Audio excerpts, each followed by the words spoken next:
All right, what's up, everybody? I'm in the studio here, but sometimes I just don't feel like setting up all the gear, so I just wanted to shoot off a quick video. Here's what I want to talk about today. It's been on my mind a lot lately. I think it's increasingly important now more than ever that if you're a writer, you do not write for the algorithms.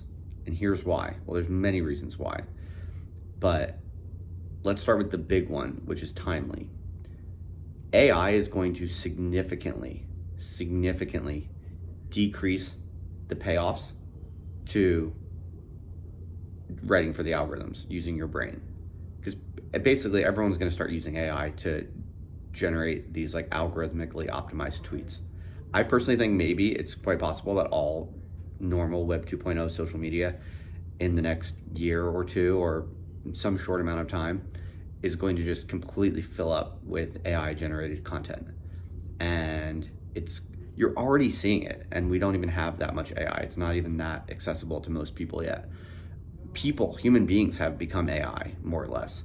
If you look at like Twitter, it's been insane to me noticing recently, like in the past few months even, just how many accounts are just like spewing out the same bullshit basically. And it's like, the simplest kind of self-help advice on the big themes like sex and dating and money. These are of course like the big desires of all humans, right? So they're the biggest markets. And if you just basically give out like really generic advice on these big things and it sounds good and it's inspiring or whatever, it really works. It's like, candy for the algorithm. And now that we have AIs that are going to help people do this, it's like that's just going to basically suffocate everything. And so if you're trying to be creative and think about things and add knowledge to the world and make advancements in how the world thinks, you're honestly kind of doomed if you see yourself as like trying to compete with AIs at the level of like algorithmic optimization. You're gonna have to just accept that you are not going to be able to grow as fast as you could if you had, really optimized content. And quite the contrary, I think what you're going to see is that actually, precisely because it's getting cheaper and cheaper to generate algorithmically optimized content, the biggest gains, the biggest opportunity is going to come from going completely against it. And I mean, in a way, I think, again, you're already seeing it. Like, this is one of the things that I find most interesting and compelling about the people I roll with, like in my community and the Other Life community, people who come through the courses, people in the Indie Thinkers community. We have all these different little cohorts, is that this is like what my people have in common, I think. And in a way, I've learned that what I'm talking about in this video, I've learned this from the people that I'm very proud to have in our little community. If you look at someone like Samuel Barnes, who just published a book entitled The Iconoclast, you can Google search it and buy yourself a copy. He's a very interesting dude. He's a smart guy, very independent guy. Wrote this book, and didn't ask anyone for permission, didn't care about getting it formally published in any kind of fancy outlet. He just wrote it because he felt called to write a book. And he did a little book tour in a way. He was traveling the United States a few weeks ago, seeing people from the community and people who read his work. And, he's a great example of how I think you should really I'm more and more convinced that he's got the right idea. And my thinking has evolved on this because I haven't always thought this exactly. I've always kind of been of the position that, you want to do a little bit of, writing for the algorithms a little bit just to grow and kind of get your name out there and get a platform kind of established. And maybe that was an okay way to think for a little while, but maybe it wasn't. Maybe that was actually wrong from the beginning. In any event, I'm increasingly believing that it's basically wrong, and that the real trick is, if you're not going to write for algorithms and you're going to just reject that paradigm of, trying to build an audience through, optimizing for the algorithm, then you do need some kind of alternative mechanism or alternative structure for how you're going to make your work sustainable. And this is, I think, the thing that people haven't really thought through yet.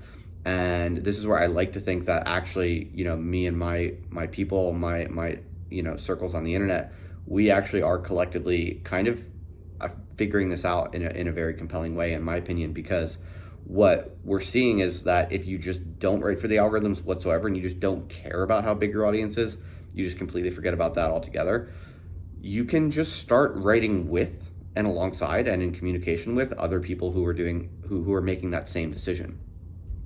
And in that way, you can actually bootstrap a little community and a kind of where like everyone is everyone's audience in a way. You can get 100 people, 200 people, 500 people, maybe 1,000 or 10,000 people, all of whom have just basically set sail from the algorithms, writing with each other.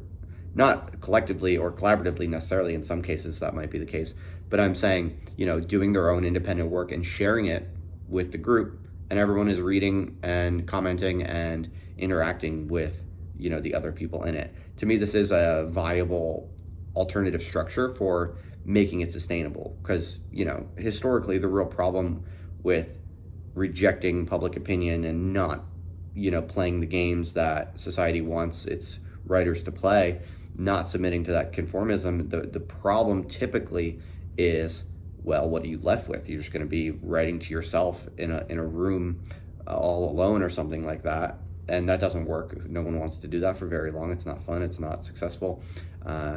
Ultimately, you want to change the way that the world thinks, in one way or another. And so, yeah, the risk of that kind of anti-conformist position is that maybe no one will ever find out about your work, or you won't have any reason to continue doing it and you'll quit because it's not very fun to just be writing by yourself. And so that's why, in my mind, nowadays, like right now, everything is going in this direction where I think the payoff to doing this kind of algorithmically optimized stuff on Twitter and stuff like that is decreasing, because it's already saturated and kind of ridiculous and kind of self-invalidating. It's self-mocking in a way. It becomes a parody of itself. But also, I think AI is going to be kind of the nail in that coffin, arguably. And at the same time, you're also seeing this kind of move to private community, where more and more of the action anyway is taking place in private DMs and so on, and different kind of community structures. Add some interesting Web3 elements to this. I don't want to speculate about that too much in this video, because my argument here does not in any way depend on any of that.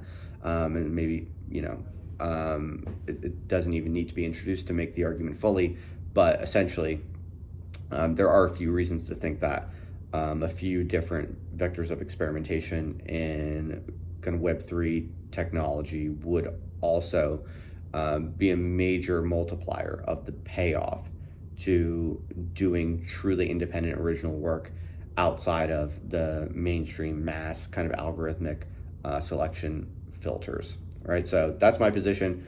I think all of the alpha right now is in writing originally and independently, totally rejecting the algorithms, but just doing it consistently and doing it with other people in structures where it's sustainable and where you can stay productive and you can stay focused and kind of held accountable on, seeking some kind of genuine intersubjective truth, rather than just kind of going off in your own imagination for forever. Although, if you're an artist, that can sometimes be a perfectly interesting and viable path as well. So, all right, that's all for today. I just wanted to jot that thought down real quick, or log it in a video. Thanks, everyone. Subscribe to the channel, by the way. Some of you are still not subscribed, so do that. Leave a reply if you want to, if you agree or disagree.